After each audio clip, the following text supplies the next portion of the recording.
C'est quoi le chemin pour remettre du sens? Le sens, c'est accepter d'ouvrir les yeux sur sa réalité. Comment veux-tu chercher le sens si tu sais pas si tu vas payer ta facture? J'ai toujours pensé qu'il y avait deux êtres à l'intérieur de nous. Le sens, c'est séparer ce que nous sommes de ce qui ne nous appartient pas. Salut Mickaël. Salut Charles, comment ça va? Ça va superbe, on se retrouve. Je suis ravi de faire ce deuxième podcast avec toi. Deuxième podcast. Le temps est passé rapidement, j'ai l'impression. Il est passé rapidement, mais je vais raconter une petite anecdote. On s'est retrouvés, toi et moi, il y a 2 jours. Ouais. Et quand on parle, à chaque fois, on se dit, mais on devrait filmer ce C'est qu'on une dit. catastrophe. On devrait se filmer parce que à chaque fois, Ouais. on directement on des sujets hyper Mais profonds. je crois qu'on va embaucher quelqu'un. Il va Pour nous nous suivre. filmer, nous suivre, exactement, pour discuter. On va se Ouais. partager les frais, le type va nous suivre. Non, là c'est les toilettes, pardon, tu t'arrêtes là. Voilà, mais Parce sinon, que, le reste, sinon, directement, sujet hyper profond toujours. de C'est la passionnant. folie. Mais c'est bien parce que ça veut dire qu'il y a une belle connexion. Exactement. Et une qu'on a complémentarité. aussi raison de se retrouver dans ces moments-là. Exactement. Alors on s'est retrouvé à Toubishvat, mais on s'est aussi retrouvé. Alors pour toi, c'était ton premier Toubishvat. Exactement, je ne connaissais Exceptionnel. même pas, pour être honnête. Toubishvat, c'est, pour ceux qui nous écoutent, c'est le nouvel an des arbres.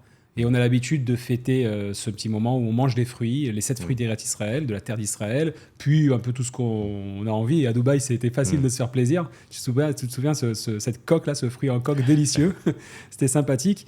Et c'était chouette de voir aussi le sens un peu plus profond qu'il y avait dans la symbolique de l'arbre qui donne ses fruits, comme l'être humain qui est enraciné et qui donne aussi ses fruits lui-même par ses enfants, par ses actions, etc. Donc on se retrouve aujourd'hui. On a décidé de traiter un sujet qui était nécessaire parce qu'il est revenu plusieurs fois dans l'actualité, dans les échanges qu'on a pu avoir avec d'autres personnes, qui est le sens. Le sens, c'est un sujet que je dirais essentiel. Et d'ailleurs, dans le mot essentiel, il y a le mot sens. Oh, bien vu. Bien vu. Et le sens, c'est une quête. C'est une quête profonde. C'est une quête, ça peut être une quête de toute une vie. C'est la capacité que l'on a à séparer ce qui est vraiment nous de ce qui ne nous appartient pas. Ok. Et je trouve ça fantastique qu'on aborde ce sujet parce que finalement, c'est un sujet qui est fondamental dans toute introspection et dans toute évolution humaine. Voilà, c'est ça. Alors, juste pour qu'on recadre un peu, pourquoi le sens ? Parce que je me suis rendu compte, enfin, en tout cas pour ma vie personnelle, on a discuté de la tienne aussi, et puis très rapidement, c'est un sujet qui revient pour tout un chacun. Encore hier soir, lorsque tu as donné ta conférence, les personnes qui sont venues te parler après, c'est oui, je manque de profondeur, je ressens ce besoin de donner un sens à mon existence et à mon quotidien. Et donc finalement, cette recherche authentique, j'ai envie de dire, de pourquoi on est là, et puis même si c'est pas forcément pourquoi on est là, mais en tout cas, à quoi ça sert ce que je fais ? Qu'est-ce que je vais peut-être léguer ou qu'est-ce qui va rester de mes actions au quotidien ? Et alors, c'était super intéressant, j'ai trouvé, parce qu'il y avait, encore une fois, tu es intervenu sur, comment dirais-je, l'explication, c'est ça ? L'interprétation. L'interprétation des rêves. Et lorsqu'on en a parlé un petit peu ensemble, on en est venu, il y avait une anecdote qui était très rigolote, parce que tu as fait donc, tu as donné ta conférence, ensuite il y a eu un moment D'interprétation, d'interprétation, des rêves des questions-réponses, personnes qui étaient là, voilà, voilà, les personnes exactement. qui étaient là. Et donc il y a une dame, alors hier l'audience était exclusivement féminine, c'était très sympa. Moi je me suis un peu planqué au loin pour écouter, et donc il y avait une dame qui a commencé à écouter et qui a dit à un moment finalement oui mais Mickaël, est-ce que toutes les interprétations c'est pour dire qu'il y a des choses à changer, c'est ça, hein, c'est ce qu'elle avait dit, dis-moi Exactement, si je me trompe. Donc, Et j'ai l'impression qu'il faut un peu recadrer quelque chose là-dessus parce que c'est essentiel si on veut donner la notion Exactement. de sens. Donc en fait, j'intervenais hier dans un club d'entrepreneuses féminines, ce qui explique que j'étais entouré que de femmes dans l'audience et j'ai commencé à interpréter les rêves. Mais moi, j'ai commencé par introduire l'interprétation des rêves sous un aspect introspectif, c'est-à-dire justement dans une quête de sens. C'est-à-dire séparer ce qui est nous de ce qui ne nous appartient pas pour retrouver notre véritable singularité et notre chemin unique, un chemin unique et singulier. Et donc, je commence à interpréter les rêves. Et donc, effectivement, on va retrouver dans les rêves ces notions de séparation, de tri, finalement, comme on dit en hébreu, de tikkun, de correction. De correction. De exactement. correction. De correction, ouais. Et du coup, au bout d'un moment, il y a une femme qui intervient et qui dit « Mais en fait, on est toujours sur ce principe de séparation. » Et je lui dis « Bah oui, c'est ce que j'ai dit en introduction. » Parce qu'en fait, quand on est dans un chemin introspectif, quand on pense que la solution est en nous, quand on pense que le divin est en nous, on va passer notre vie à séparer ce qui ne nous appartient pas de ce qui nous appartient. Alors, je veux rentrer tout de suite un peu plus dans le sujet. Il y a 2 choses qui m'intéressent énormément. Il y a cette notion de divin dont tu parles, qui fait, je me permets de le dire comme ça, abstraction à tout ce qui a un rapport avec la religion. Tout à fait. C'est une force Exactement. créatrice Exactement. qui est en nous, qui est en toute chose en réalité, et où finalement on nous demande indirectement, inconsciemment de l'exploiter. Et je dirais oui, mais je dirais que ça ne concerne pas tout le monde. C'est-à-dire que j'ai l'impression c'est super intéressant ça. Ouais, parce que... Là tu me surprends, tu vois, encore une fois. Je te surprends parce que je pense que chez les êtres humains, il y a 2 types de câblage. Il y a des personnes qui sont comme toi et moi, et comme pas mal d'autres, mais je pense qu'on est une minorité, qui sont câblés pour aller chercher ce sens et rechercher le divin.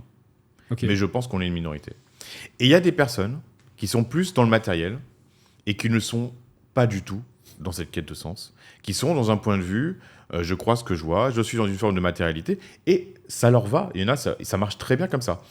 Ils peuvent avoir une appétence, une forme de curiosité par rapport à notre cheminement à nous, mais eux, ils ne fonctionnent pas comme ça. Ils sont plutôt dans un système d'action et réaction. Et je pense que c'est 2 mondes qui se côtoient, mais que quelqu'un qui n'est pas dans l'introspection, qui n'est pas dans cette quête de sens, ça sera difficile de le convaincre. Alors que nous, ça sera la base fondamentale de notre vie. C'est-à-dire qu'à chaque fois, on va se demander, mais dès qu'on va avoir une dissonance dans notre vie, on va se dire, qu'est-ce que je dois changer en moi ? Qu'est-ce que le divin me demande que je n'ai pas compris ? Tu vois, tu viens de... Là, je viens de trembler à l'intérieur de moi. Ça ne s'est pas vu, mais je viens de trembler. Pourquoi ? Parce que tu viens de répondre à une question fondamentale que j'avais, à savoir si j'étais absolument normal ou absolument anormal. Dans le sens où il y a quelque chose, en tout cas pour ma personne, ça n'engage que moi, mais de ce que tu dis, une minorité en tout cas est concernée, je ne suis pas en tout cas seul, puisque tu es déjà là, qui nous pousse vers cette direction-là, où on n'a pas le choix finalement d'aller être une caisse de résonance à cette voix intérieure. Et c'est pour ça que finalement les rêves vont nous intéresser, ou la morphopsychologie. J'ai un ami qui est morphopsychologue, c'est magnifique. Il est capable de comprendre quelqu'un à travers juste les traits de son visage, et il me dit non mais c'est une science, c'est le visage s'exprime par lui-même, etc., etc. Donc ça touche. À côté de ça, il y a quelques semaines, je vois sur YouTube un acteur français qui parle, que tout le monde connaît. On va pas dire son nom, parce que d'abord j'ai oublié son nom, mais en plus, voilà, et qui a des TOC. Donc il a une cinquantaine d'années, Vincent quelque chose. Ouais, Vincent Lindon. Voilà, il a des TOC. Et moi, quand je vois cette vidéo, parce qu'il a des TOC plus forts, costauds, je me dis, si j'avais l'occasion de lui parler, je l'aiderais. Je pense que je pourrais l'aider. En trouvant ça. Et dans l'interview, il dit clairement ce que tu viens de dire. Il dit, mais moi, j'y crois pas à tous ces trucs. Voilà. Moi, je pense que voilà, on est là. La médecine est là pour nous aider un petit peu. Basta. Je vais pas aller plus loin dans la réflexion d'où ça peut revenir. Il le dit clairement. Donc, tu parles de cette catégorie de personnes finalement. Et là, du coup, je vais être obligé de te contredire, c'est que tu ne pourrais pas l'aider. Ok, bah oui. Tu ne pourrais pas. Dans ce cas-là, oui, exactement, tout à fait. Parce qu'il serait pas réceptif finalement. Exactement. Okay. En fait, ce sont des personnes qui du coup n'écouteront pas notre podcast parce qu'ils sont pas intéressés. Ils sont branchés différemment. Pas d'autres. Ils sont branchés différemment. Mais c'est pas 2 mondes qui sont en opposition. Par exemple, moi, ma femme, très concrètement, elle est cartésienne. Elle est cartésienne et elle est dans un monde, elle est dans une réflexion différente. Et on se complète très bien, du coup. Elle permet de m'apaiser et on avance comme ça ensemble. Bah oui. Donc ça veut dire que mais ces 2 mondes, c'est un fonctionnement qui est vraiment différent. C'est pas plus mal parfois d'être cartésien. Bah oui. Parce que quand tu manques tu parles de câblage, donc quand tu manques soit de type de câble pour les regrouper ou de prise pour les connecter, ça fait du bien aussi d'avoir cette pause. Alors moi, je suis aussi rationnel, je suis très rationnel et très terre-à-terre, mais des fois, elle me sort du point de vue spirituel, elle me dit, mais attends, sois simple, sois simple. Là, à un moment, action et réaction. Ouais. Et ça fait du bien. Fait du bien, c'est complémentaire. Mais effectivement, c'est des personnes qui vont plus se tourner vers la médecine chimique, par exemple. La médecine chimique, je suis pas en opposition, mais je pense que, voilà, c'est pas le sujet, mais... il vaut mieux traiter le fond que les effets, que les symptômes, et aller voir pourquoi on est malade, par exemple. Mais ce n'est pas les mécanismes de ma femme, par exemple, qui va fonctionner différemment. Allez, un petit mot sur la médecine chimique. Un petit mot quand même. Parce que c'est vrai que, bon, là, on ne le voit pas comme ça, mais je suis tombé au ski il y a 2 semaines, je me suis fait bien mal, et je suis un anti-médicament. D'accord, je ne prends pas de médicaments. Depuis 10 ans, je n'en prends pas. Ça ne veut pas dire quand j'en prends, jamais. C'est là où il y a justement une particularité. Parce que je trouve que ça rejoint tout à fait notre sujet d'aujourd'hui. On va le voir, finalement, pour être en quête de sens, il faut être capable de s'écouter. Et moi, j'ai toujours pensé qu'il y avait 2 êtres à l'intérieur de nous. Ça, c'est... La Torah nous le confirme. Il y a l'âme qui s'exprime et il y a le corps qui s'exprime. Alors, je vais revenir dessus parce que c'est exactement ce que je disais dans la conférence hier au début. Exactement. C'est pour ça que je te tends une perche monumentale. Et du coup, si à chaque fois qu'on a un mal... d'accord, quelconque, mal de tête, mal de ventre, mal aux pieds, etc., on va vers la facilité du médicament, on ne laisse pas au corps la possibilité de nous indiquer ce qui ne va pas. Alors clairement, quand je suis tombé et que je me suis fracassé, on m'a proposé des antidouleurs, je les ai pris. Parce que je pense que justement, c'est à ce moment-là que la médecine fait du bien. Ce que je veux éviter, c'est un peu la publicité qu'on entendait à la télé pendant longtemps. Les antibiotiques, c'est pas automatique. Moi, je dis, c'est les médicaments qui sont pas automatiques. Ils doivent pas l'être. Donc, tant que je peux supporter la douleur parce que je considère qu'elle m'apporte quelque chose en termes de compréhension, forcément, je vais aller dans cette direction. Au moment où c'est évidemment pas supportable, je suis pas maso, quoi, ou sado, je sais pas lequel, mais bon, je suis pas là pour me faire du mal. Pas du tout, bien au contraire. Quand c'est pas supportable ou quand je vois que ça n'a plus d'intérêt parce que je transpire, j'ai mal et que j'arrive pas à penser, alors là, évidemment, la médecine est là pour nous faire beaucoup de bien. Bon, moi, je pense que c'est une addition. C'est-à-dire qu'en fait, c'est pas une soustraction, c'est pas l'un ou l'autre, je pense que c'est les deux. Je pense qu'effectivement, les réflexes de la population générale, c'est j'ai un problème, j'ai des symptômes, j'ai une douleur, je prends un médicament, et du coup, on retire la quête de sens qu'il y a derrière. Oui. Moi, je pense que c'est l'addition des deux. C'est-à-dire qu'en fait, la médecine chimique, elle sait quand même bien faire certaines choses. L'antidouleur, c'est quand même bien efficace. Par contre, se dire, voilà, j'ai été touché à la cheville, peut-être qu'il y a un sens profond et peut-être que ce n'est pas lié au hasard et que, quoi qu'il arrive, je devais avoir la mal à la cheville parce que la cheville, c'est le rapport au sol, c'est le rapport à la terre, c'est le rapport à la vie et il y a quelque chose qui est en train de rompre. Ouais. Ça, je pense que c'est une réflexion qui, hélas, est totalement sous-estimée chez la plupart des gens et qui pourtant est essentielle. Mais je pense que c'est l'addition des deux. Parce que la médecine chimique, c'est pas un sujet pour elle. Ça, c'est vraiment pas un sujet. Oui, non, on est d'accord. On répare ce qui est cassé. Alors que la question, c'est pourquoi attention, ça a été cassé. Parce que, ayant eu un père médecin, j'étais assez proche du corps médical et j'ai malheureusement un ami qui nous a quittés il y a quelques années. En discutant avec le corps médical, il me disait, vous savez, souvent le médicament, il est là pour masquer la douleur. Ouais. Vous ne la ressentez plus. Et le problème qu'il y a, et c'est là où finalement toute ta réflexion, pour moi, il y a un petit quick, c'est que notre quotidien nous embarque tellement rapidement qu'il faudrait que je prenne le temps de méditer sur le fait que c'est une cheville gauche ou une cheville droite, etc., etc., alors que le médicament va m'enlever cette douleur tellement vite que je risque d'oublier et de passer à autre chose. Je crois que quelqu'un comme toi ne peut pas oublier. Ok, mais là on parle pour le commun des mortels. Oui, mais comme il y a une partie de la population qui est comme nous et dans l'introspection et qui a compris qu'en fait le corps parle, et à chaque fois qu'elle va avaler le médicament, le paracétamol, elle va se dire pourquoi je prends un paracétamol. Ah, tu vois, moi, je n'ai pas autant d'assurance sur moi-même que ce que tu dis. Je pense qu'il y a des fois, tu vois, quand tu ne ressens plus la douleur, tu te dis, c'est peut-être gagné finalement. Tu vois ce que je veux dire ? Te connaissant un petit peu, je suis sûr que tu chercherais le sens.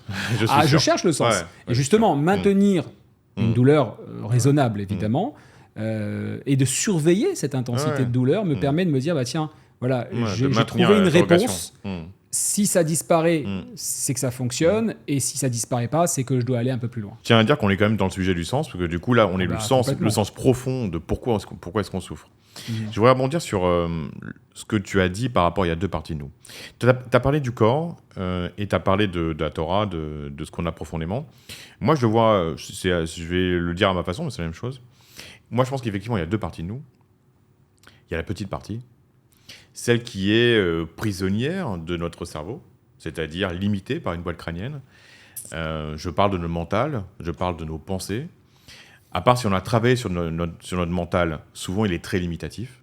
C'est-à-dire qu'en fait, nos pensées vont rebondir sur des croyances et des valeurs qui sont souvent sclérosantes. Ça va rebondir sur nos peurs, ça va rebondir sur nos frustrations, et souvent être très enfermé, on va croire qu'on va trouver les solutions, alors que finalement, on va reproduire les mêmes schémas. Et puis il y a une partie plus grande que nous, qui elle est l'inconscient, l'âme, l'être profond, comme on veut en fonction de nos croyances, et qui ne demande qu'à nous mettre sur notre vrai chemin, séparer ce que nous sommes de ce qui ne nous appartient pas. Et donc vraiment qu'on nous mette dans une quête de sens. Là, tu vois, là je vais rebondir tout de suite parce que tu m'offres une transition magnifique. D'un côté, tu dis, ouais, voilà, par rapport aux médicaments, je me suis demandé pourquoi on avait attaqué ce sujet, mais finalement, c'est merveilleux, les choses sont bien faites. Et tu dis, toi, je suis sûr que tu ne prendras pas ton Doliprane, pour ne pas citer une marque ou autre chose. Attention, le Doliprane en grande quantité, c'est mortel. Hein, c'est d'actualité. Voilà. Sans prendre le temps de réfléchir. Eh ben, on se rend compte une chose. On est dans le livre Shemot, les nombres, le deuxième livre de la Torah. D'accord ? La Torah est divisée en 5 parties. tu vois que je fais l'effort de bien expliquer. Hein. Je pense à quelqu'un là qu'on a croisé hier qui va écouter, qui va dire ça fait plaisir. Parce que juste, en fait, sur le premier podcast, c'est vrai qu'on est parti sur un vocabulaire commun, mais qui n'est pas partagé par tout le monde. Et donc, du coup, on est plus pédagogique sur les termes hébreux. Alors, pourquoi aussi je fais ça ? Parce que, effectivement, pour la petite anecdote, moi, j'ai eu un retard talmudique ou thoraïque très important. C'est-à-dire que jusqu'à l'âge de 25 ans, c'était une catastrophe. J'étudiais quasiment pas, je comprenais pas les mots, etc., etc. Je pensais que c'était une tare, que c'était un défaut, que j'avais un retard. Et en fait, je me suis rendu compte que c'était un enrichissement avec le temps. Pourquoi ? Parce que le texte est souvent traduit de manière complètement idiote, véritablement, sans réfléchir à la racine même du mot.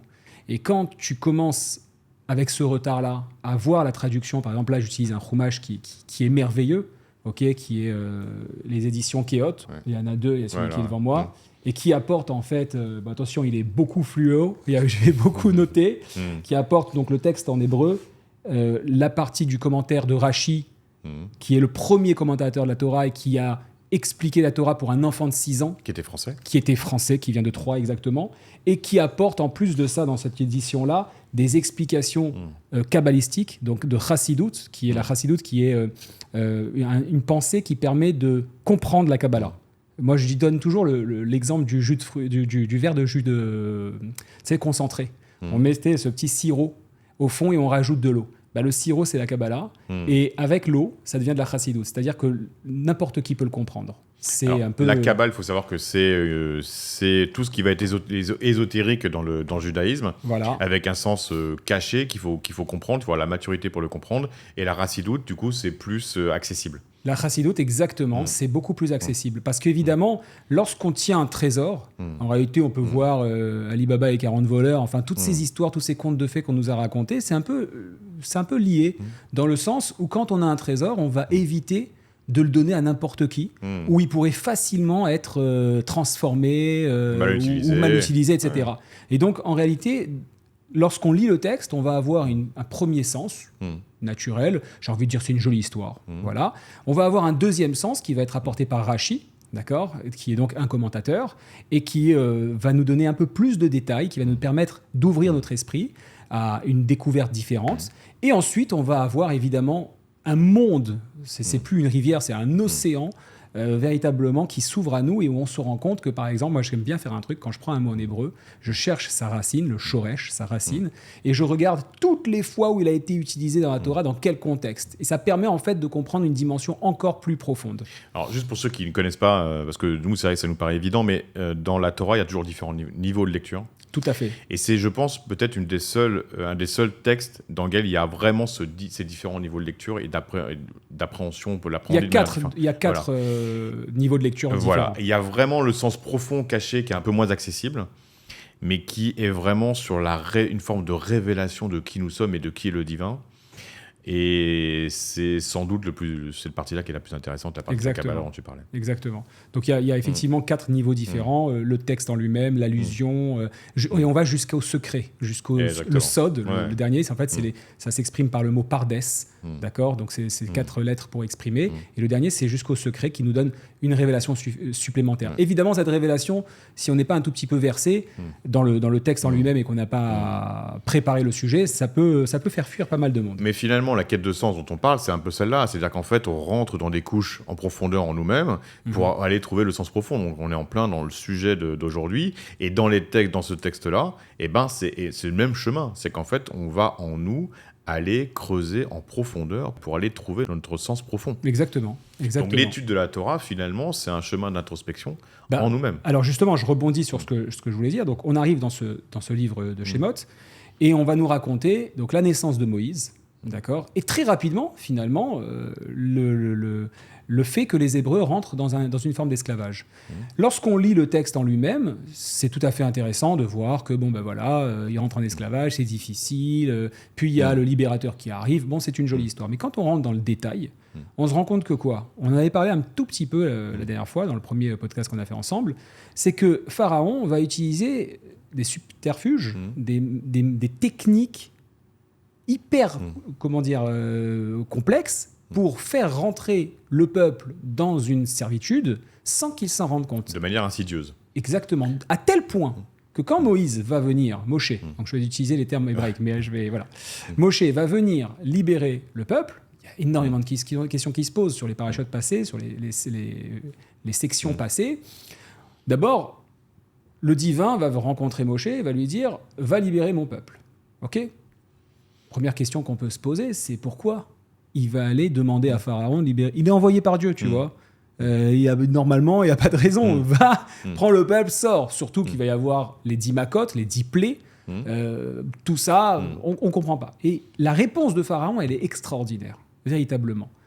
Et en fait, il s'interroge, il dit, quel esclave ? Il n'y a pas d'esclave chez moi. Ils ont choisi cet esclavage. C'est de leur propre choix. Et ça rejoint le sujet qu'on voulait avoir lors de Toubishvat, donc lors de cette soirée où on a fait à la maison à manger les fruits, où on parlait où se limite la liberté, où est-ce qu'elle est, l'histoire de la rivière, tu te souviens, est-ce que c'est par rapport à la voiture dans les rêves, est-ce que c'est une liberté ou pas ? Mais justement, pour finir ce sujet sur les médicaments, on peut très rapidement tomber en servitude. Et je crois qu'on est tous tombés en servitude. Alors, on rejoint le sujet de la dernière fois, c'est qu'en fait, la servitude, elle vient de manière insidieuse. C'est-à-dire qu'en fait, on est tombés tous en servitude par rapport à un système, par rapport à des codes, par rapport au travail, par rapport à une vie qui n'a pas véritablement de sens profond. On fait ce qu'on nous demande de faire, et ça, c'est insidieux.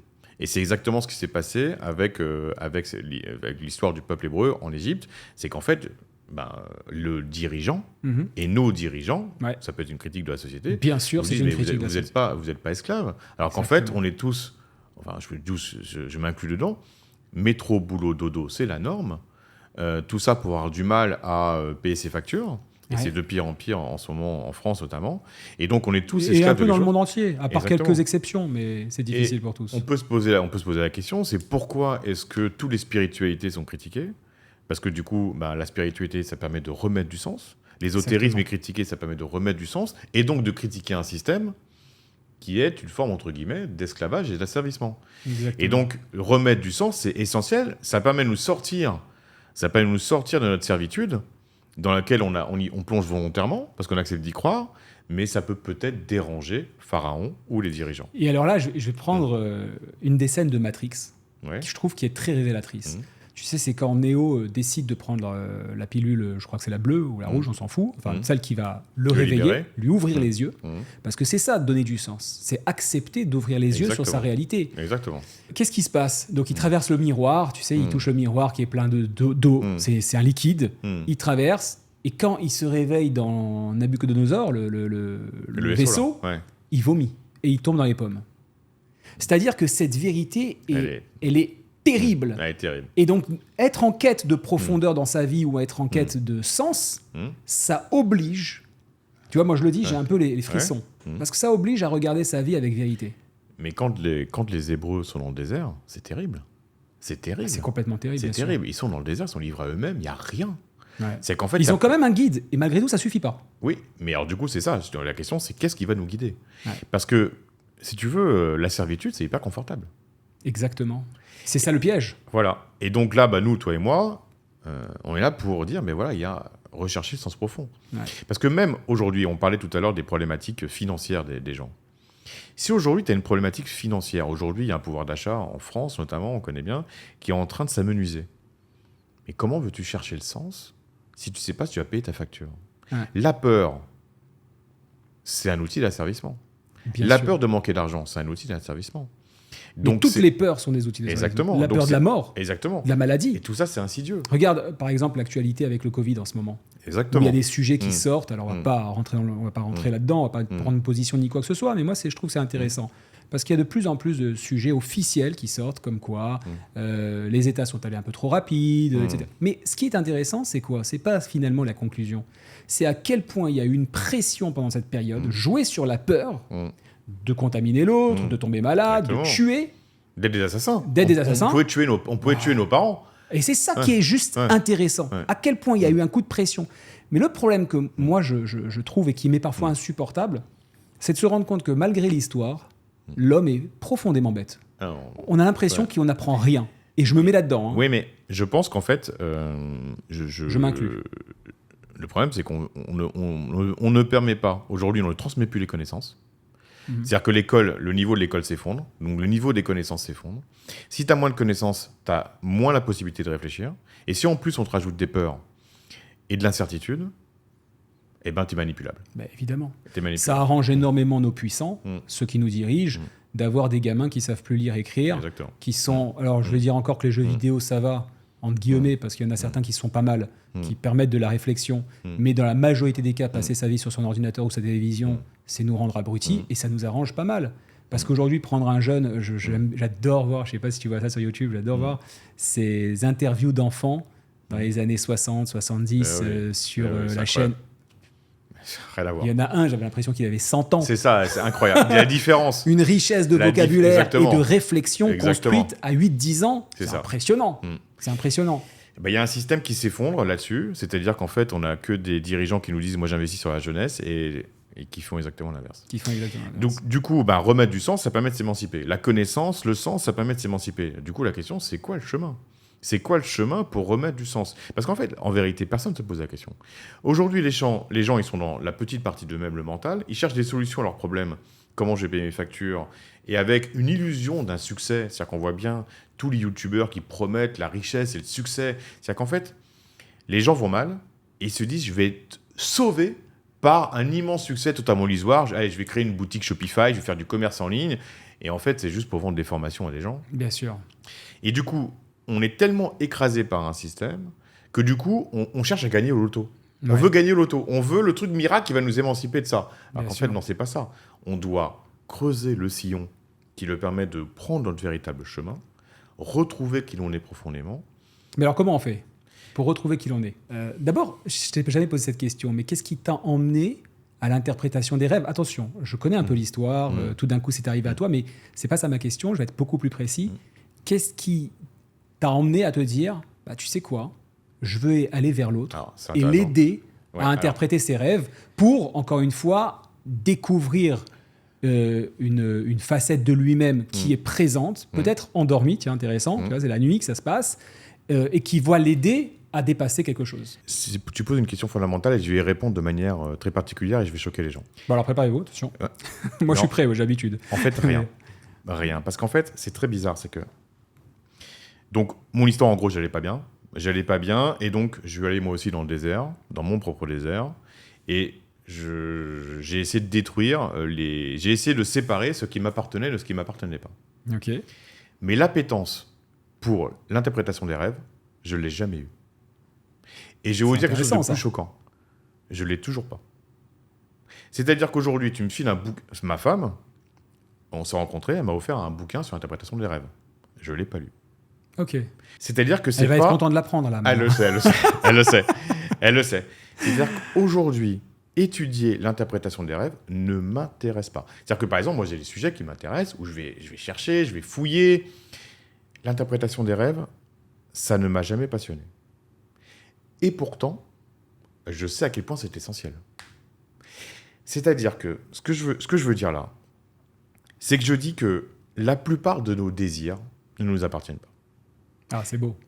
Très, très C'est-à-dire beau. qu'en fait, les désirs, en gros, souvent suivent les codes de notre époque. Aujourd'hui, on nous dit qu'il faut être influenceur, on nous dit, ou alors il y a toujours les normes de succès, tu vois, certains diplômes qui sont toujours valorisants, avocat, médecin. Plus pour beaucoup de temps, mais... Voilà, mais... oui, mais du coup, il y a... Et moi, j'étais dans ces codes-là. Je disais, mais oui, mais qu'est-ce qui va m'amener le succès, moi aussi ? Et j'avais pas d'appétence pour les rêves. Donc ça veut dire que quand on creuse à l'intérieur de nous, on va découvrir des choses desquelles qu'on ne peut pas imaginer. C'est-à-dire que je ne pouvais pas imaginer que j'allais découvrir cette facilité pour l'interprétation des rêves. Découvrir à quel point c'est essentiel et c'est transformateur pour moi et pour les autres. Je ne pouvais pas le savoir. Mes désirs profonds qui étaient formatés par des codes qui étaient extérieurs à moi ne me permettaient pas d'aller découvrir cette richesse. C'est-à-dire que le formatage extérieur est tellement fort qu'il nous fait passer à côté de ce que nous sommes profondément, de ce qui est essentiel pour nous et est essentiel pour les nôtres. Donc quand tu disais comment est-ce qu'on fait ? Eh bien, on ne peut pas compter sur ce que l'on croit aimer faire. Et c'est ça qui est terrible. Ce que l'on croit aimer faire souvent ne nous appartient pas. Finalement, comment dirais-je, on est aussi, tu sais, comme dans l'ADN. On est l'addition de ceux qui sont passés avant nous. Nous, on vient rajouter notre couche. Mais pour avoir un peu apporter cette différenciation, comment dire, j'ai perdu le terme, c'est pas grave. C'est ce qu'on apporte véritablement dans le monde. Il faut être capable d'accepter, de révéler. Et pour le révéler, aller chercher l'information. Alors tu vois, on arrive, je finis juste là-dessus, on arrive dans la section de Yitro. Yitro, c'est la paracha de cette semaine. Donc c'est la section qu'on va lire cette semaine. Cette paracha est extrêmement puissante. Pourquoi ? D'abord, de manière très simple, elle va révéler la Torah, puisque c'est dans la parachat Yitro qu'on va avoir les Aseret Adibrot, les 10 paroles sur le mont Sinaï. Donc Dieu va se révéler au peuple hébreu. Ça, c'est extraordinaire. Mais en elle-même, elle a plein de contradictions parce qu'elle porte le nom d'un non-hébreu, Yitro, qui est le beau-père de Moïse, de Moshe, mais qui n'est pas personne parce que c'est une sommité de l'époque. C'est appelé comme ça Cohen Midian, tu vois. Comment c'est écrit dès le début ? Vaishma Yitro Cohen Midian Choten Moshe.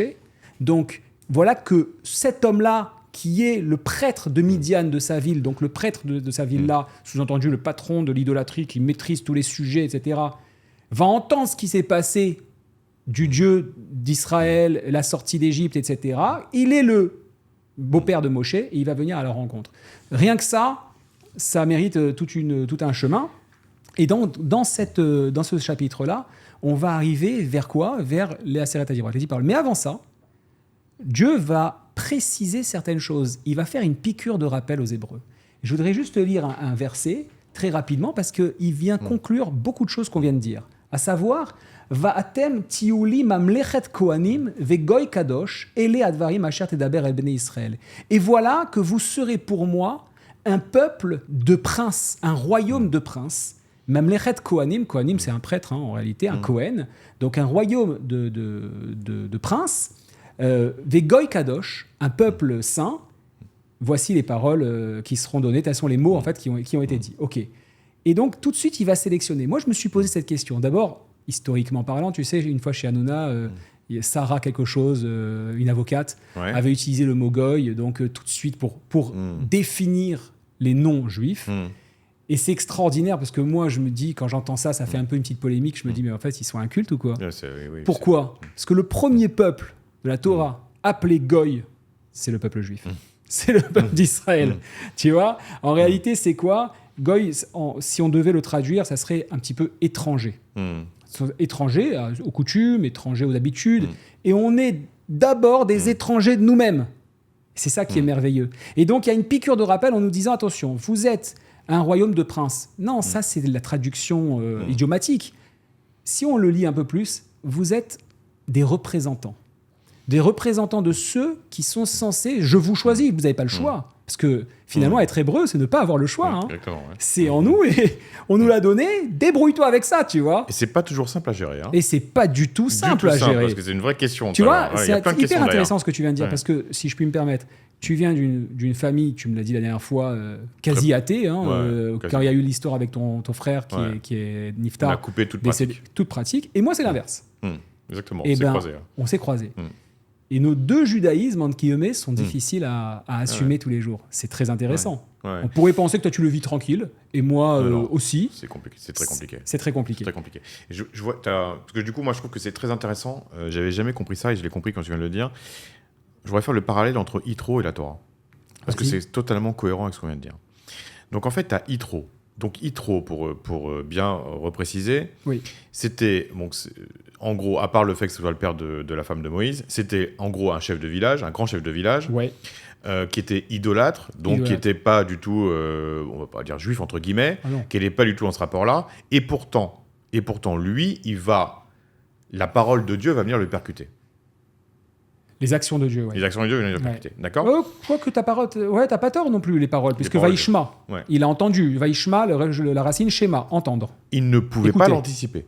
Il n'aurait jamais pu anticiper que ça percute, qu'une révélation puisse le percuter. Bravo. Donc ça veut dire que quand tout à l'heure je disais, je ne pouvais pas anticiper ce qui allait venir me voir, c'est-à-dire ma capacité à interpréter les rêves. Finalement, le fait que tu disais, mais c'est bizarre parce que cette paracha, elle s'appelle Yitro, ça porte le nom de quelqu'un qui n'était pas juif et on parle de la Torah dedans, parce que c'est notre chemin.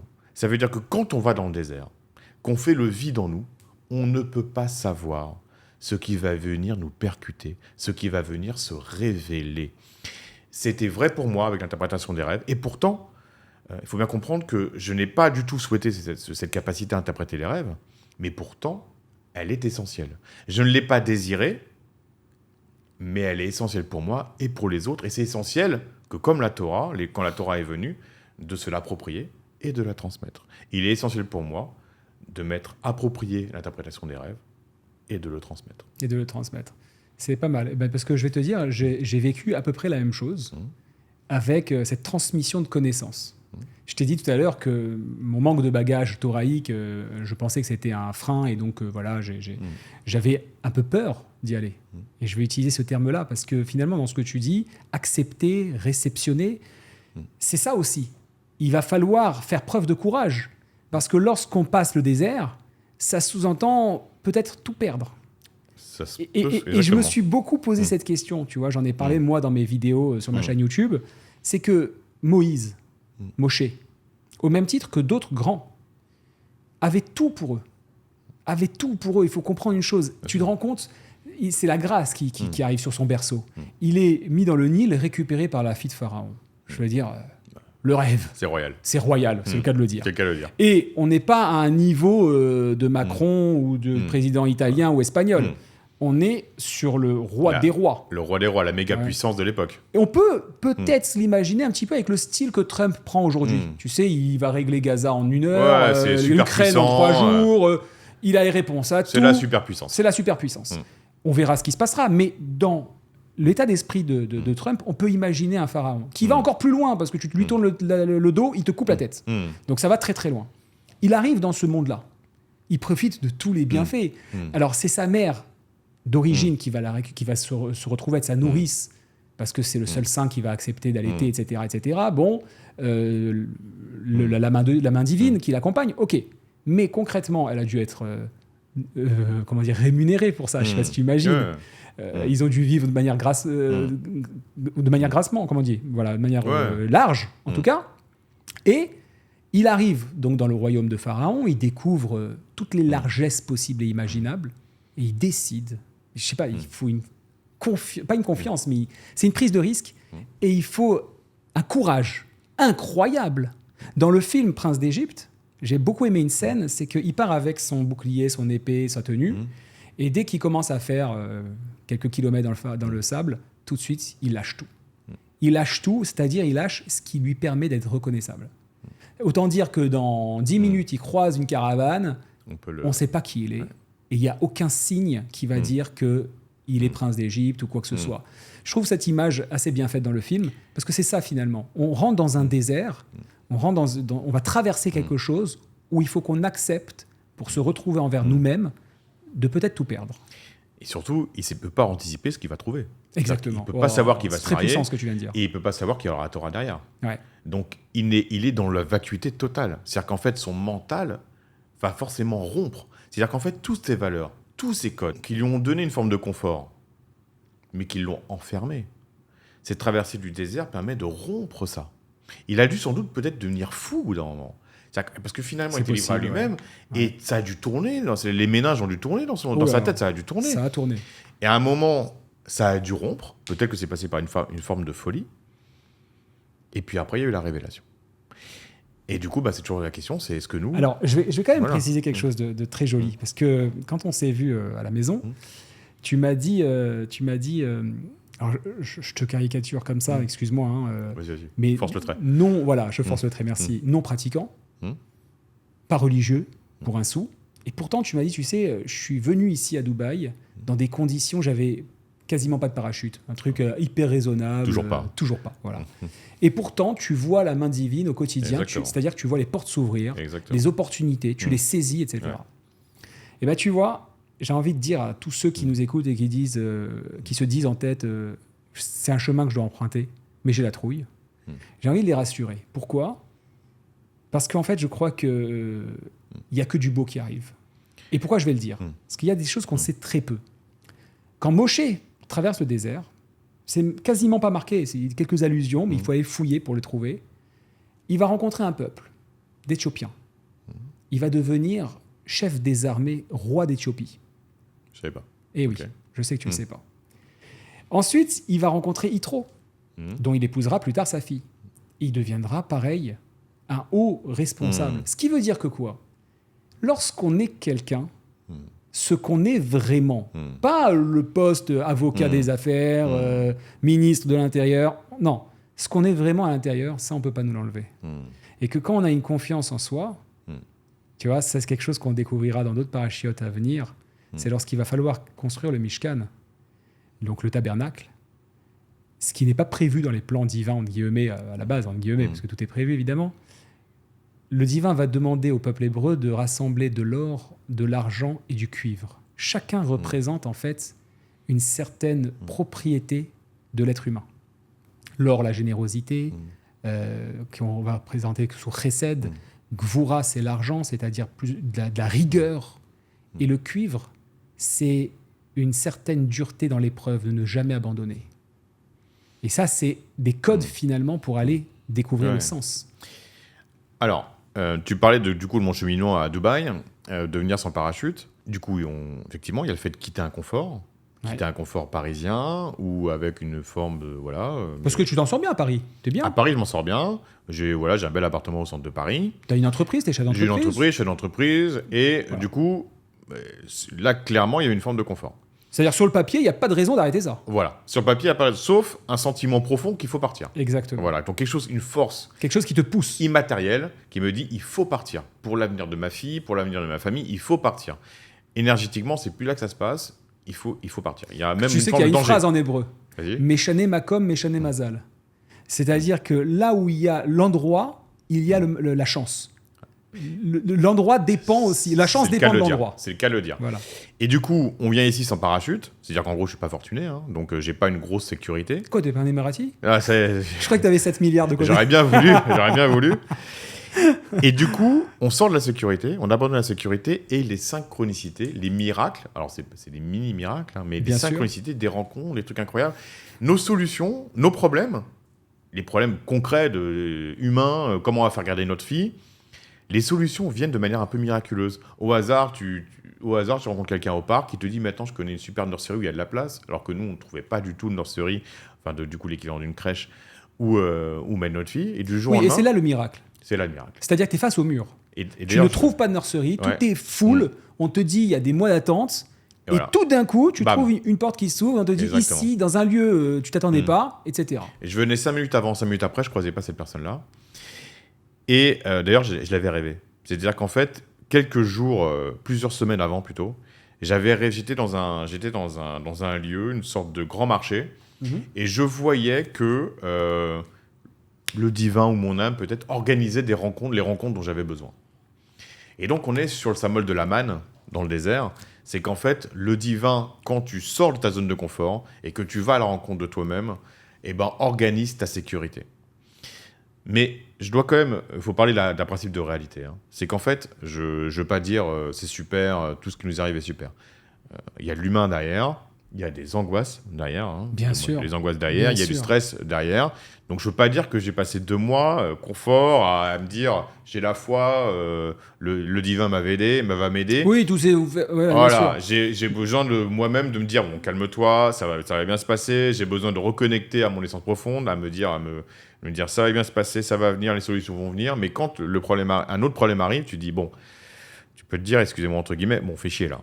Ouais. Voilà. Mais donc c'est pas si simple. Ça me fait penser juste une petite parenthèse. Grégoire hier qui a parlé lors de la conférence aussi avec toi, qui est chef d'entreprise ici à Dubaï, qui a les bureaux de coworking. C'est comment, si tu te rappelles du nom? Tu m'as donné non, je l'ai pas. Non, de desk, un truc comme ça. Bon, c'est pas très important. Si vous voulez un bureau, on mettra ça en commentaire. Mais il me disait, après on discute, il me dit attention Charles, tu sais comment c'est une conférence, on raconte tout ce qui est beau, on raconte pas les galères. Voilà. Parce que voilà, en 2 mots, il décide d'acheter un demi-étage, mais ça se transforme en un étage, puis ça se transforme en une tour. Et évidemment, sur le papier, c'est un peu ce que tu dis, tout paraît beau, les portes s'ouvrent. Non, il y a l'angoisse de l'être humain, il y a la remise en question, il y a l'incertitude. Et c'est finalement ce combat de ne pas lâcher. Ouais, et ça te permet de creuser ton sillon, développer d'autres qualités. Mais bon, quand tu es dedans, des fois, tu as le sentiment d'être dans un tourbillon. C'est-à-dire qu'en fait, pourquoi je précise ça, et je pense que c'est important de le préciser, c'est pas un chemin idyllique. Ouais. C'est un chemin qui reste dur. C'est un chemin où on est confronté à nous-mêmes, il y a un côté très salvateur, parce que par exemple, même dans ma relation à ma femme, ça a permis d'apaiser beaucoup de choses. Mais magnifique. C'est un chemin qui est confrontant, c'est un chemin d'adversité quand même, ce désert-là. Ouais. Et c'est un chemin où on se rencontre un peu plus nous-mêmes. Bien sûr. Mais c'est pas un chemin simple et reposant. Mais alors justement, tu vois, parce que dans cette section, on va revenir un petit peu sur la Torah. Ensuite, il faut que je te raconte un rêve que j'ai fait. Vas-y. Et je vais essayer de voir comment tu peux l'interpréter. Il est très court, très rapide. Ça a duré quelques secondes, certainement des millièmes de secondes, mais il est intéressant. C'est que là-dedans, justement, la Torah va servir comme étant un référent, un outil pour comprendre. Et c'est pour ça qu'on te demande d'étudier jour et nuit. Dans la section, regarde comment c'est intéressant, du schéma Israël. Donc, schéma Israël, écoute Israël, Hachem Elokeinu, Hachem Echad, Dieu est notre Dieu, Dieu est un. C'est un passage qui est extrêmement important dans le judaïsme. Quand on met nos phylactères, notre filine, on le dit. C'est présent, vous avez tous vu une petite boîte sur les portes, au niveau des maisons juives.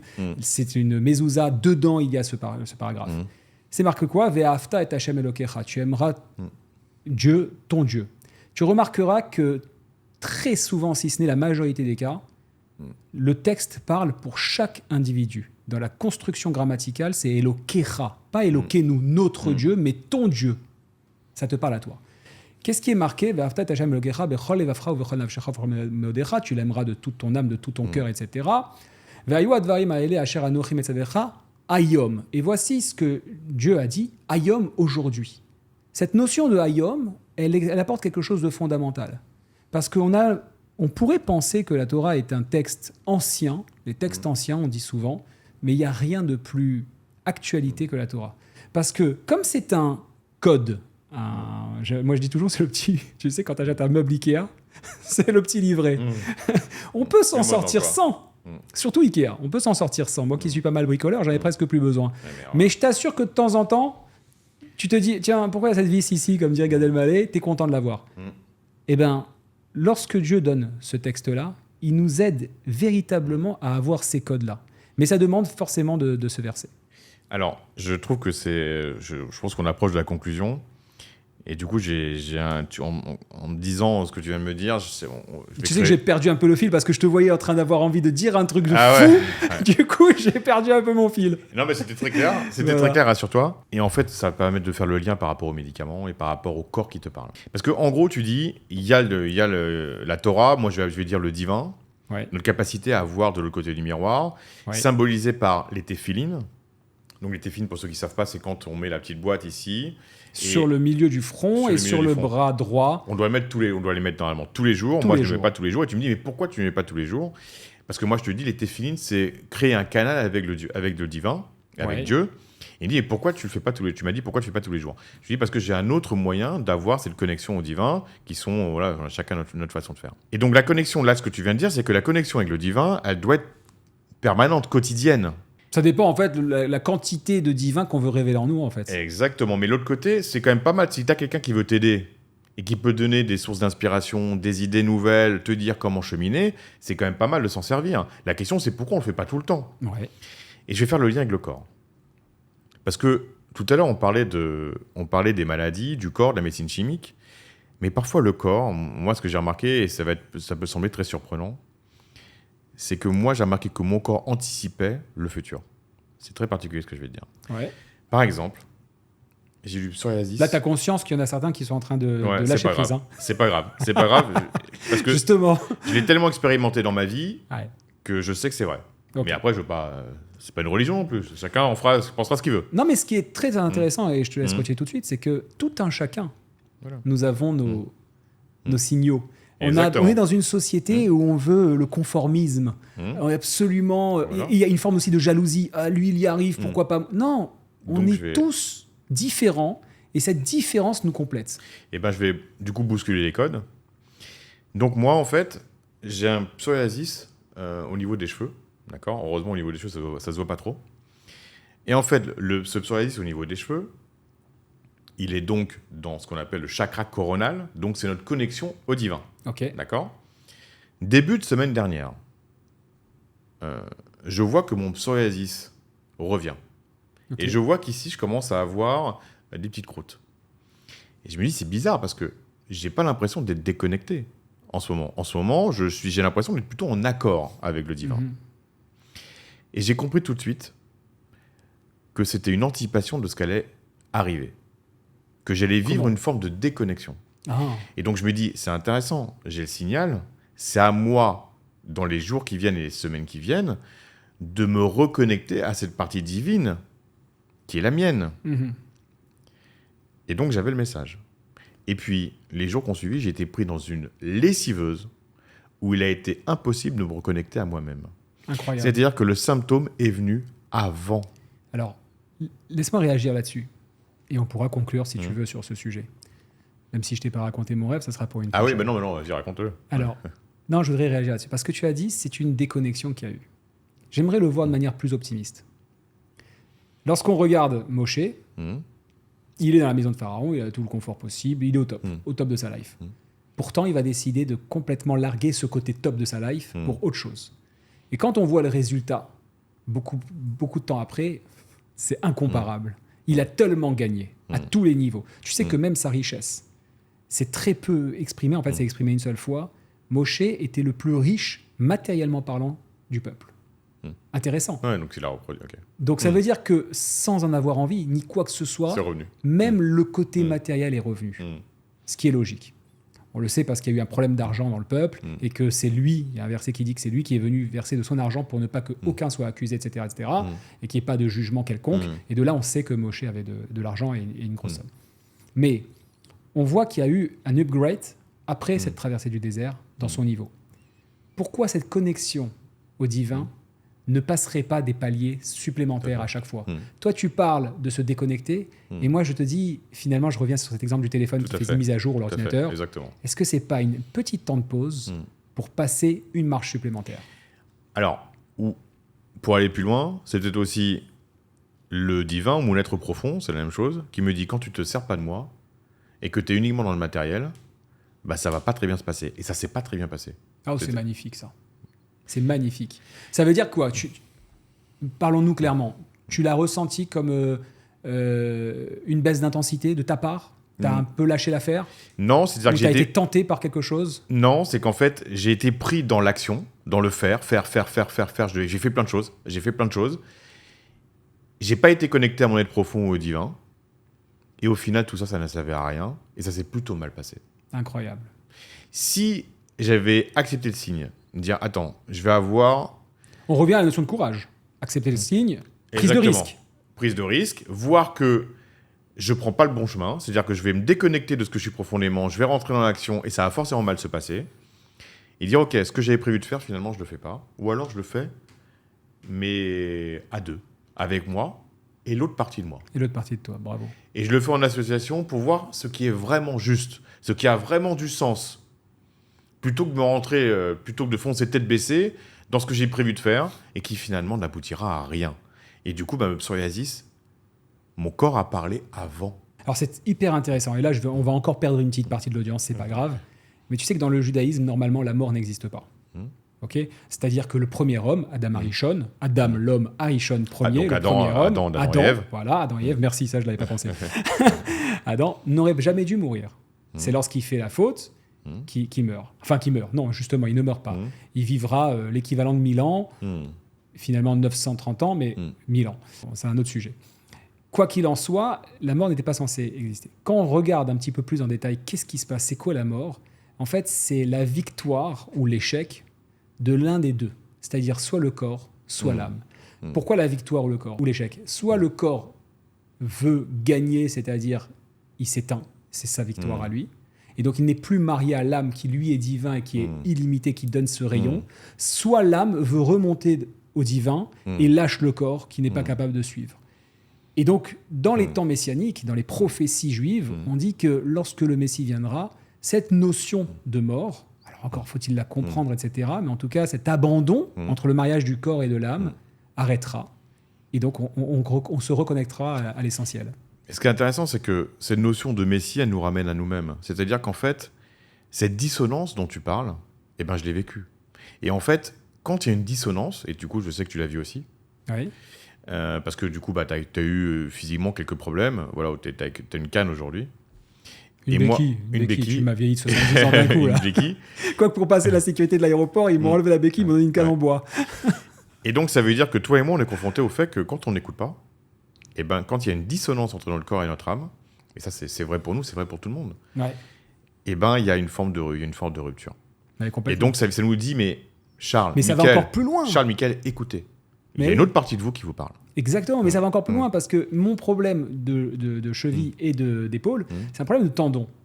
Et ce que tu ne sais pas, parce que je ne l'ai pas dit, mais la cheville touchée avait déjà été touchée. Même endroit, même emplacement. Et l'épaule, des problèmes de tendon qui datent depuis au moins 2 ans, que j'ai laissé traîner. C'est quoi laisser... Tu vois, donc tu disais, non, tu y réfléchirais. J'ai essayé d'y réfléchir. Est-ce que j'ai trouvé les réponses? Non. J'y suis pas arrivé parce que mon corps me demande d'aller encore plus loin. C'est ça la notion de maladie. Les gens se disent, ouais, allez, on va prendre une maladie grave, j'ai un cancer. Mais il y a des explications à beaucoup de choses. Bien sûr.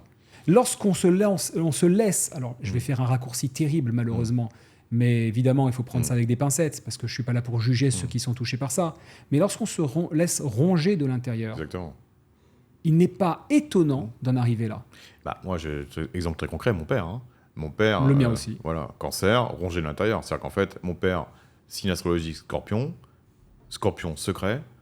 Donc ça veut dire que ce qui ne va pas, je ne l'exprime pas. Rongé de l'intérieur. Et du coup, c'est quelque chose qui était latent et qui a grandi jusqu'au décès. Jusqu'au décès, ok. Donc là, c'est le signe ultime de cette rupture. On finit sur le rêve? Eh ben oui, je pense que c'est... J'ai pris quelques notes comme ça parce que je sais que tu aimes les détails. Alors, c'est un rêve très court. Je rêve que je m'élève vers une force importante qui est de l'ordre de la nature. D'accord, je sais pas, le vent, les arbres, j'en sais rien, mais quelque chose de naturel, qui est suprême. Je me sens appelé et je suis sur une montagne, pas très grande, une montagne. Et il y a une voix qui me parle et qui me dit parle à 2 types de personnes. Une partie de manière très agréable, ça sera des femmes, et une manière beaucoup plus dure aux hommes. Donc, bah écoute, je trouve que c'est une belle conclusion parce que on est tout à fait dans le sujet. Ok. On te demande une élévation supplémentaire vers ce qui est naturel chez toi, donc ce qui a du sens. On te demande de creuser encore un peu plus loin pour savoir ce qui est véritablement toi, ce qui est ta vraie nature, et ça en rapport avec le divin. Donc il y a l'association de ta nature profonde et de ton être divin qui te permet une élévation en montant sur la montagne. Et une fois que tu as récupéré ça, que tu as associé ça, qu'il n'y a plus de dissonance, tu pourras transmettre aux hommes et aux femmes des messages différents. Des messages qui sont adressés aux femmes à leur nature. Bon, sachant que je vais trahir un petit secret, on va parler par exemple dans un prochain podcast de mariage et de la relation au couple. Ouais. Suivez-nous. Suivez-nous, exactement. Ça va être passionnant. Voilà. On va recevoir un invité particulier. Exactement. Et tu vas parler aussi, tu vas t'adresser aux hommes. Donc il y a une notion de transmission. Donc quelque part, Charles, il y a dans ce rêve ton chemin et ta réparation des mots MAUX physiques que tu as en ce moment. Ok. Tu m'en veux pas? Je t'ai un petit peu piégé. Pourquoi? C'est pas mon rêve. Ah bon, c'est le rêve de qui? En fait, j'ai utilisé ça. J'avais prévu le coup depuis hier soir, je ne te cache pas. Pour donner un peu le sens de comment on comprend la Torah. C'est un rêve biblique? C'est pas un rêve biblique, c'est une réalité, mais qui n'est pas du tout exprimée comme ça. Et je vais le donner. C'est un verset qui est donné dans cette section où c'est marqué « Où Moshe Allah el Elohim, Vaikra elav Hashem minahar lemor, kotomar lebet Yaakov et tagid livne Israël ». Je traduis. Et Moïse est monté vers Elohim. Il faut savoir que Dieu a plusieurs noms. Le nom Elohim, il représente la nature. Dans quel sens? Dans le sens où Dieu est présent dans toute chose. Une porte qui s'ouvre, une rencontre, un verre qui tombe, etc. Vaikra elav, et Dieu l'a appelé, Minahar, depuis la montagne, en disant quoi? Kotomar les bêtes Yaakov, voici que tu parleras à la maison d'Yaakov et tu t'adresseras aux enfants d'Israël. Lorsqu'on utilise Rashi, on a une première compréhension, mais qui ne suffit pas. Et je te remercie beaucoup parce que je t'ai présenté sous rêve pour que tu puisses te laisser aller. Mais c'est exactement ça le principe de la Torah, c'est d'aller chercher un sens beaucoup plus profond. Beth Yaakov, la maison d'Yaakov, on ne comprend pas pourquoi le verset nous dit Kotomar, ainsi tu diras à la maison d'Yaakov, de Jacob, d'accord ? Et tu parleras aux enfants d'Israël. Quelle différence ?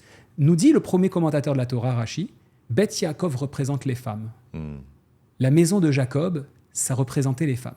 Pour d'autres raisons, on peut pousser le sujet, mais ce n'est pas la peine, tout de suite. Et sous-entendu, tu ne parleras pas aux deux de la même manière. Les femmes, tu leur parleras de manière très agréable et douce, parce qu'elles ont quelque chose de supplémentaire à toi, et aux hommes en général. Et aux Bnei Israël, aux enfants d'Israël, les hommes, tu leur parleras de manière beaucoup plus durement, parce qu'eux, ils sont plus têtus. De là, on apprend quelque chose en Kabbalah, en Chassidut, que l'homme représente une certaine entité, qui est celle qu'il est, mais les femmes représentent la Bina, c'est-à-dire un niveau de compréhension supplémentaire que les hommes n'ont pas. Et c'est pour les raisons pour lesquelles, en fait, il y a cette notion, puisque tu as introduit ça et je me suis permis, du mariage, de la relation avec la femme, où lorsque l'homme va chercher sa moitié, il gagne en une complémentarité. Et si on revient encore plus loin, je n'avais pas prévu de dire ça, mais Adam, selon les secrets de la Torah, représente le masculin et le féminin dans sa constitution, et comme c'est une entité à part entière et ça ne va pas pour lui, l'otov, c'est marqué, il n'est pas bon pour l'homme d'être seul, l'otov liot levado, il n'est pas bon pour l'homme d'être seul, alors le Créateur va le séparer. On dit souvent il a pris la côte, c'est une traduction idiomatique, encore une fois, il a séparé le côté de l'homme. Et il y a encore un autre commentateur qui explique que Adam était constitué en forme de triangle, donc un arrière, d'accord, et une face féminine, masculine, et il va séparer ça. Donc quand on est avec sa femme, en réalité, on est complémentaires, on en parle largement plus tard. Alors je te laisse conclure. Ouais, je veux bien juste... Mais c'était donc pas ton rêve, je ne savais pas. Voilà. Mais bon, tu l'as pas choisi par hasard. Je ne l'ai pas choisi par hasard, évidemment, parce que c'est magnifique, mais je voulais vraiment montrer comment on peut comprendre qu'un homme va vers Dieu. Tu vois, genre on voit un corps qui s'élève, qui flotte. Pas du tout. Il est appelé par Dieu sur la montagne, donc il a monté. Très intéressant, sous-entendu. Arsinaï, c'est la plus petite montagne qu'il y avait. Pourquoi ? Ça aurait pu être dans une plaine. Ça aurait pu être... Pourquoi une petite montagne ? Non. Parce ça représente l'humilité, mais pas que l'humilité. C'est-à-dire que la plus petite, parce que pour pouvoir comprendre la Torah, il faut être hyper humble. C'est-à-dire que tu peux avancer. Moi, je fais parfois ce qu'on appelle des chidushim, c'est-à-dire je trouve des nouveautés, des nouvelles explications. Et je suis très heureux de le faire parce que j'ai étudié par la suite que justement la Torah, c'est ça. Dieu veut que l'homme innove en découvrant. Et à chaque fois, maintenant je m'aide beaucoup de ChatGPT, je lui exprime ma pensée, je lui dis qui a déjà dit ça dans les commentaires de la Torah et je trouve toujours quelqu'un qui a 1000 ans, 500 ans, qui l'a déjà trouvé à ma place. Mais c'est merveilleux parce que ça demande de se verser et de se verser dedans, de se déverser. Et du coup, on peut prendre un verset simple et quand on va plus loin, on le comprend avec une dimension bien plus forte. Ce rêve interprété, c'est le chemin du prophète, en fait. Le chemin du prophète, il va à la rencontre de sa vraie nature. Moïse, il est rentré à la rencontre de sa vraie nature, il a trouvé le divin, et puis après, il a transmis. Mais c'est énorme ce que je viens de dire. J'avais jamais pensé à ça. C'est le chemin du prophète. C'est quoi finalement ? C'est donner Exactement. Le sens profond des choses qu'on voit de manière futile ou superficielle. Exactement. Donc c'est le chemin du prophète. Magnifique. On s'arrête là ? Je pense que c'est une bonne conclusion. C'est pas mal. Merci Charles. Merci à toi Mickaël. À très bientôt. À très bientôt.